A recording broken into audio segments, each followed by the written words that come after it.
पवित्र शास्त्र बायबल वाचन कार्यक्रम थेसलोनिकाकरास लिहिलेले दुसरे पत्र अध्याय 2 मराठी. थेसलोनिकाकरास लिहिलेले दुसरे पत्र अध्याय 2. थेसलोनिकाकरास लिहिलेले दुसरे पत्र अध्याय 2. प्रभूच्या पुनरागमनासंबंधी असलेल्या चुकीच्या कल्पना. बंधुजन हो, आपल्या प्रभू येशू ख्रिस्ताचे आगमन व त्याच्याजवळ आपले एकत्र होणे या संबंधाने आम्ही तुम्हास अशी विनंती करतो की तुम्ही एकाएकी दचकून चित्त स्थैर्य सोडू नका व घाबरू नका. प्रभूचा दिवस येऊन ठेपला आहे असे सांगणाऱ्या आत्म्याने किंवा जणू काय आम्हाकडून आलेल्या वचनाने अगर पत्राने घाबरू नका. कोणत्याही प्रकारे कोणाकडून फसू नका. त्या दिवसाच्या अगोदर धर्मत्याग होऊन पापपुरुष प्रगट होय. तो नाशपुत्र विरोधी व ज्याला परमेश्वर किंवा भजनीय म्हणून म्हणतात त्या सर्वापेक्षा स्वतःला उंच करणारा, म्हणजे मी परमेश्वर आहे असे स्वतःचे प्रदर्शन करीत परमेश्वराच्या मंदिरात बसणारा असा आहे. मी तुम्हाजवळ असताना हे तुम्हास सांगितले, याची तुम्हास आठवण नाही काय?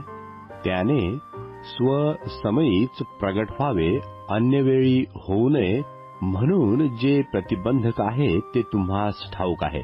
अधर्माचे गुज आताच आपले कार्य चालवित आहे आणि जो आता प्रतिबंध करीत आहे तो दूर होईपर्यंत मात्र ते तसेच आपले कार्य चालवित जाईल आणि मग तो अधर्मी पुरुष प्रगट होईल.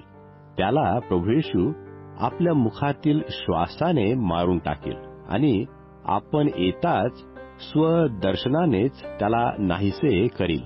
ज्यांचा नाश होणार त्यांनी आपले तारण साधावे म्हणून सत्याची आवड धरली नाही. त्यांच्यासाठी सैतानाच्या कृतीप्रमाणे सर्व प्रकारची खोटी महत्कृत्ये, चिन्हे, अद्भुते आणि सर्व प्रकारचे अनीतिजनक कपट यांनी युक्त असे यांचे येणे होईल. त्यांनी असत्यावर विश्वास ठेवावा म्हणून परमेश्वर त्यांच्या ठायी भ्रांतीचे कार्य चालेल असे करतो.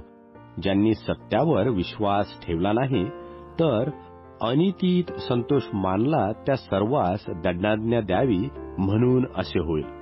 आणखी परमेश्वर स्मरण व प्रार्थना. आणखी परमेश्वर स्मरण व प्रार्थना. बंधुजन हो, प्रभूच्या प्रियजनांनो, तुम्हाविषयी आम्हाला परमेश्वराचे उपकार स्मरण नेहमी केले पाहिजे, कारण आध्यात्मिकरित्या झालेल्या पवित्रीकरणात व सत्यावरच्या विश्वासात परमेश्वराने तुम्हास प्रारंभापासून तारणासाठी निवडला आहे. त्यात त्याने तुम्हास आमच्या सुवार्तेच्याद्वारे आपल्या प्रभू येशू ख्रिस्ताचे गौरव प्राप्त करून घेण्यासाठी पाचारण केले आहे. तर मग बंधूंनो, स्थिर रहा आणि तोंडी किंवा आमच्या पत्राद्वारे जे विधी तुम्हास शिकवले ते बळकट धरून रहा.